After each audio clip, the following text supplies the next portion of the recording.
मी महाराष्ट्र केसरी शिवछत्रपती पुरस्कार विजेता पैलवान विष्णू जोशीलकर 1985 साली मी महाराष्ट्र केसरी झालो.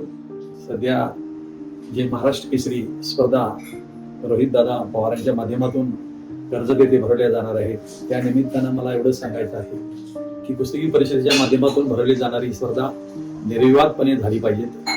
राजकारण हा विषय वेगळा आहे आणि खेळ हा विषय वेगळा आहे. कुस्तीमध्ये किंवा खेळामध्ये राजकारण असू नये ह्या मताचा आम्ही आहे. ही कुस्ती कला आत्तापर्यंत ज्यांनी ज्यांनी टिकवली, रुजवली, वाढवली, याच्यामध्ये प्रामुख्याने लोकराजा छत्रपती शाहू महाराज यांचं योगदान मोठं आहे. जसं आता गेल्या 2 वर्षामध्ये ट्रिपल महाराष्ट्र केसरी झालेले आमचे 2 पैलवान आहेत किंवा इंटरनॅशनल पैलवान आहे राहुल आवारे वगैरे सारखे, अशांना तुम्ही DYSP पदं दिली.